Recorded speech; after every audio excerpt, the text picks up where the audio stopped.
And so in May of 1940, the Germans attack the French. They also they go through the Ardennes forest, which is, if you can move this over here. So Germany is the dark gray here, France is light gray, and Belgium, the French-Belgian border is right here. Right down at the tip of Belgium here, where sort of the German border and the French border come together, is the tiny country of Luxembourg. But just north of that is the Ardennes forest, which is a pretty dense forest in southern Belgium. And the Germans realized that the French Maginot Lines went from the Ardennes forest all the way to the Swiss border, and the Belgian fortifications went from the English Channel to the Ardennes forest, but there weren't major fortifications in the Ardennes forest because it was thought to be impenetrable. But the Germans realized they could get their army through it, and so they essentially plow through the Ardennes forest and break through north of the French army, south of the Belgian army, south of the English army, and they split the difference. And once they break through, they do blitzkrieg, meaning that they just keep going. And so the French and the British are suddenly trying to scramble to get around in front of the Germans. They don't know how to handle this. And essentially, it takes about 6 weeks for all of France to be taken. And I mean, the chaos, when the Germans broke through, the French government, once they had their standing army and they put them at the Maginot Line, and they thought they're ready to fight a war with Germany. As soon as the Germans break through, the French realize, oh my gosh, we're going to need more soldiers. This is not going to be just the Maginot Line.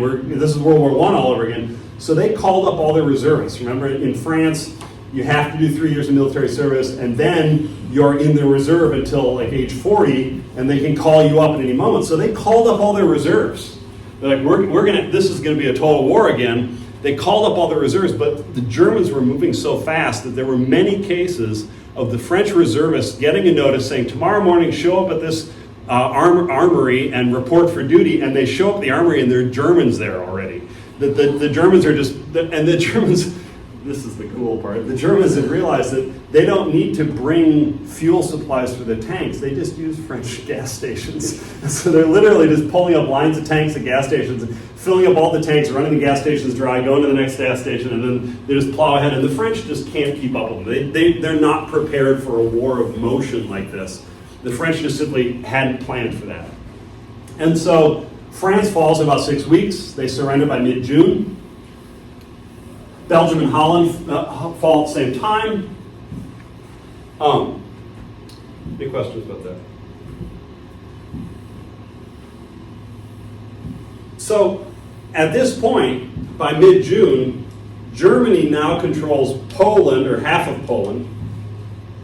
Germany, Italy is an ally, Switzerland is neutral, Sweden is neutral, Russia is fighting a war with Finland, but that's off stage, so to speak. Yeah. So what was the French response to the surrender? Because I feel like that would be a very, very unpopular decision. Well, everybody knew, the French population of Paris found out they were losing when the Germans just rolled down the Champs-Élysées. I mean, it was utter shock. I mean, it was utter just, everybody was an adult, remembered World War I, and they knew that this was a nasty 4-year slugfest that never left the trenches. And now this war starts, and all of a sudden the German tanks are running right into Paris before anyone knows what happened. It's an utter shock. I mean, it's an absolute, just catastrophic, can't even believe it, shock. Just thinking about the last two classes, and Haussmann really made riding tanks in Paris really easy for the Germans. Yes, Haussmann did that. He was very nice that way. Oops. With how he completely transformed it to big wide streets. Yep, makes it very easy to conquer. Yeah, because if it was old Paris, those tanks aren't getting through there. No, they wouldn't even fit down the streets. You have thoughts?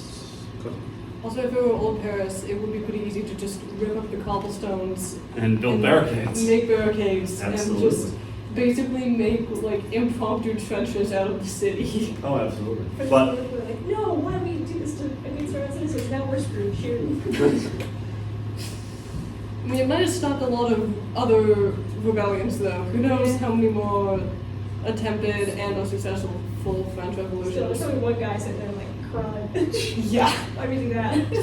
All right, so by July 1st, 1940, Hitler now has Italy's an ally. Spain is technically an ally, although Spain didn't help Germany at all in World War II because they just had their own civil war for 3 years.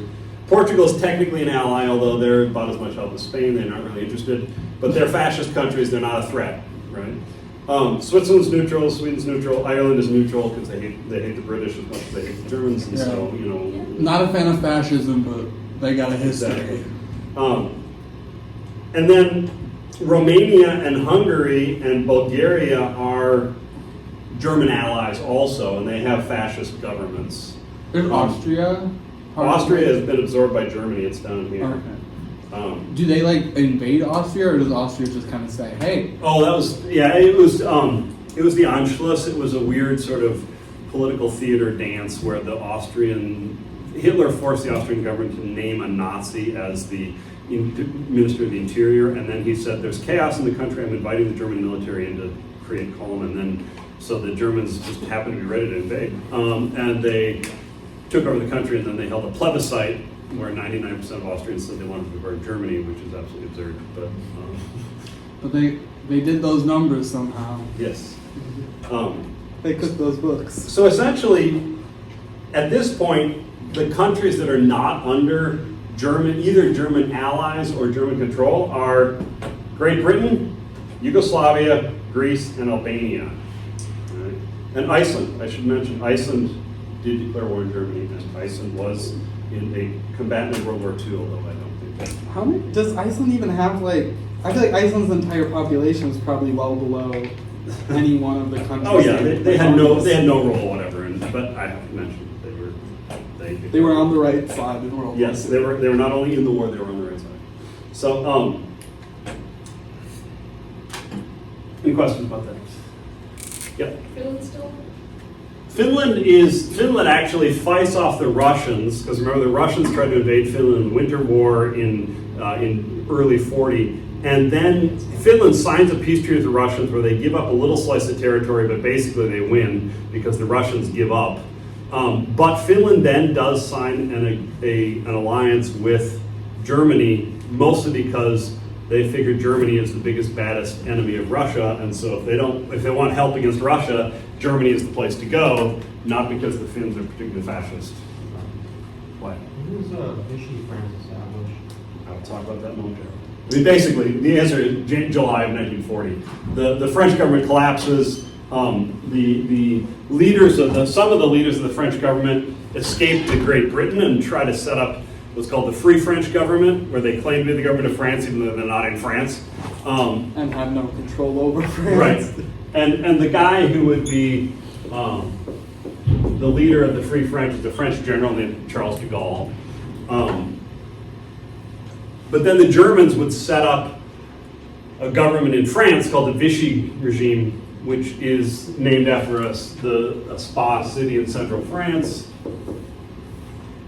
And that would be a puppet government under the control of the Germans. A bunch of French fascists volunteered to run it, and they're sort of ideologically on board with the Nazis. And they would run it for a couple of years, and then Germany would take it all over. When does the Soviet Union say, like, oh, we should be involved? I'll get to that. Any questions about this?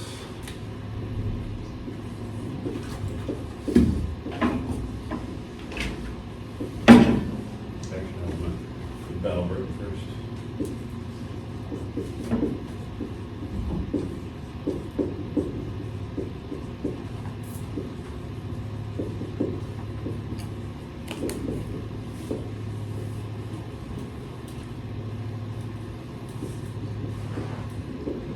It's hard to say when the Battle of Britain ends, but certainly by the end of 1940. So France has fallen by middle of June.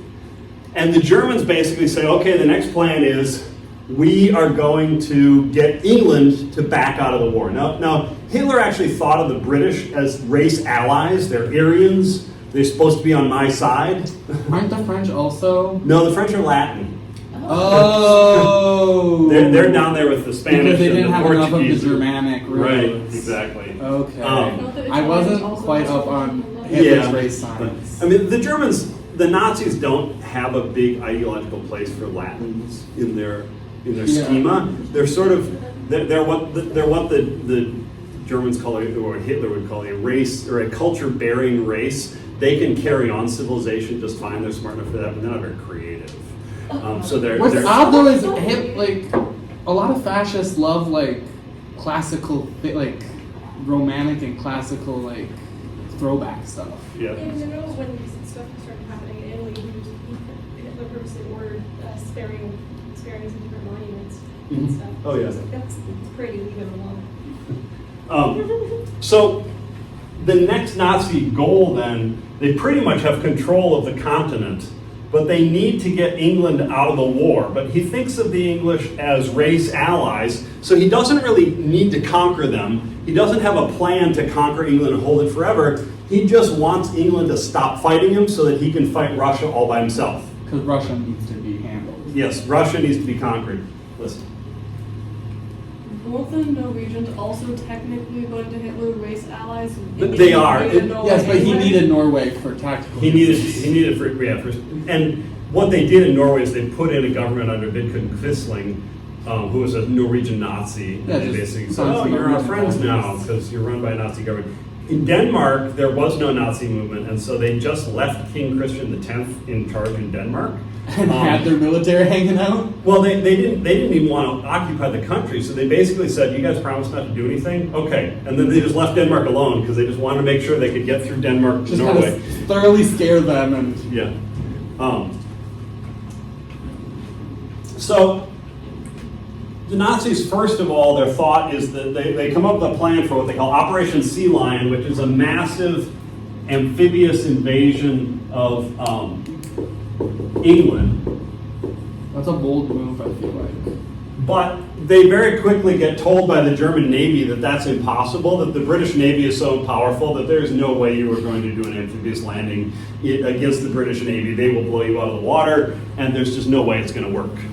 And so Hermann Goering, who was one of the top Nazis, and he was the head of the Luftwaffe, the Air Force, the German Air Force, steps up and he says, "Why don't we try something new?" In the Spanish Civil War, the German Air Force learned how to wipe towns like La Guernica off the map with a bombing campaign. Maybe if we just did a massive aerial bombing campaign against England, we could get them to sign a peace treaty. We could just say we could get them to say this is too painful, and we don't have any way of invading Europe, and so we're just going to sit here and keep getting bombed. This is not a good thing. Let's just sign a peace treaty with Hitler. So that was the goal, was just do enough damage through a massive air campaign that England basically agrees to negotiate a peace treaty so that Germany can turn around and face Russia without having to worry about England behind them. Right? Everyone with me? So in August of 1940, the Nazis, the Germans, the Luftwaffe, began a massive bombing campaign, also called the Blitz, against England. And at first, in August and September, the Germans just went after the Royal Air Force. They bombed airfields. They bombed, they just attacked British airfields basically to take out the British Air Force. This was a massive battle, and the Germans were winning. They were actually destroying airplanes and killing British pilots faster than the British could replace them, and it really looked like the British would lose total, they would have their Air Force wiped out, and then the Germans could bomb wherever they wanted to unopposed, and the British would have to sign a peace treaty then. But in late September, early October, Hitler made a dumb decision. He said, "This isn't working. We need to start bombing British cities." And so they just started bombing London, bombing civilians. And they thought this would put extra pressure on the British government. Civilians wouldn't tolerate being bombed. They would tell their government to make a peace. But the opposite happened. And there's a fairly large amount of documentation, this is true, that if you bomb civilian populations, they get more pissed at you and decide to fight harder. Because they don't like it. Listen.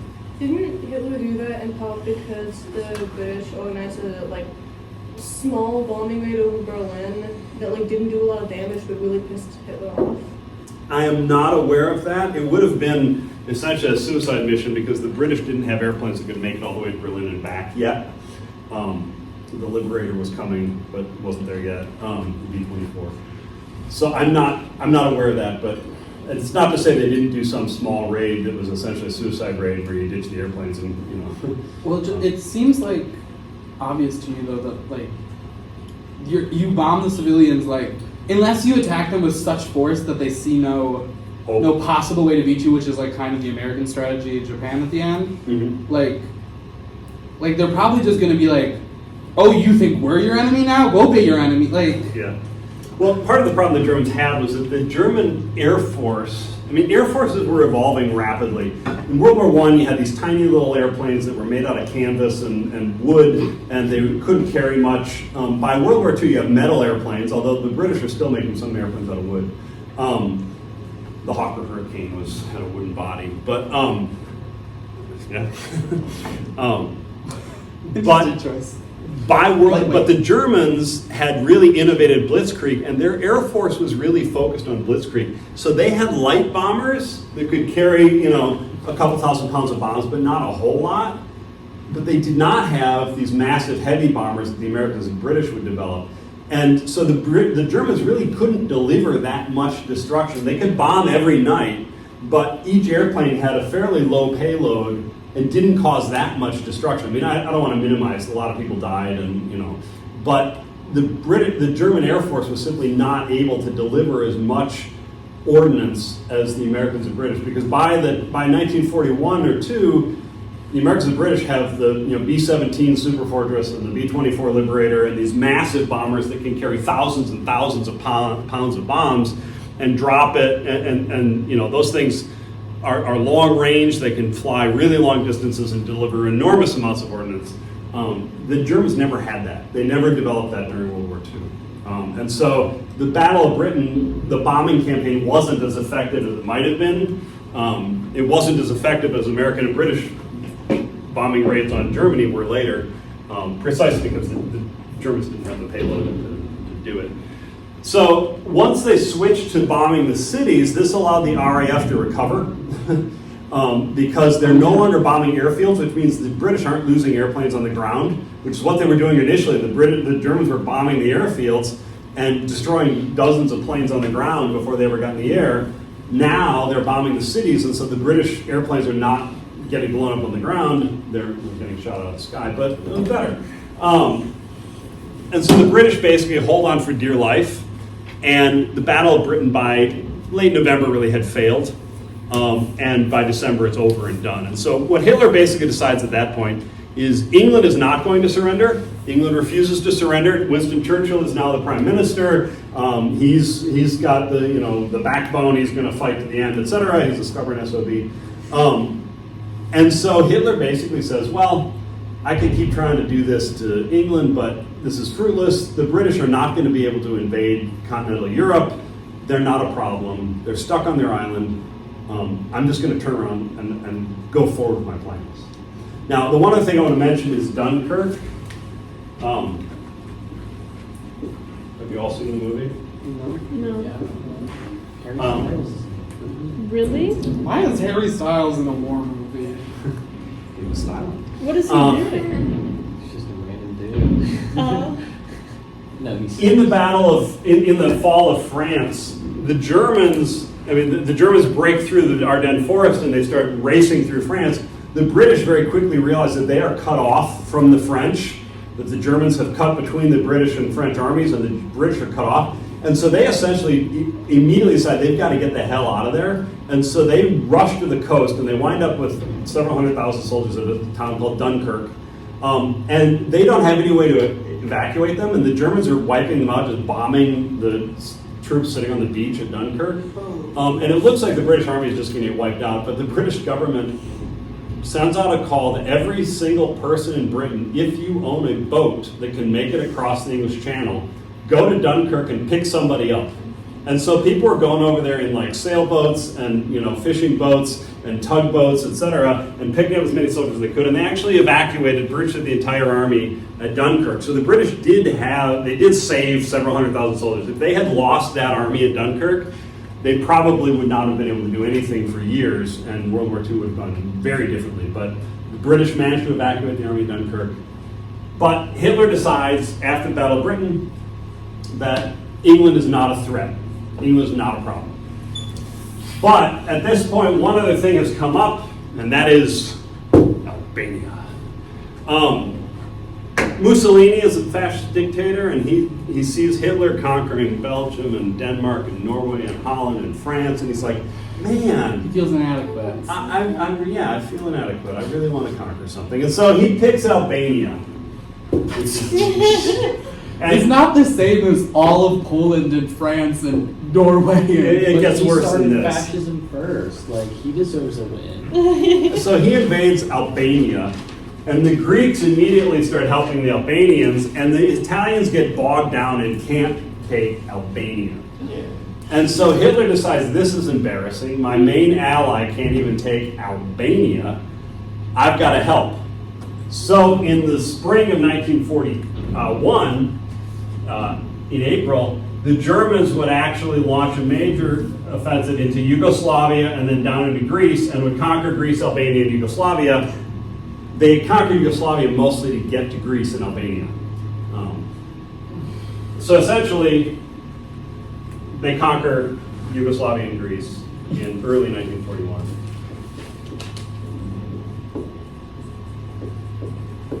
Why did Mussolini want Albania specifically?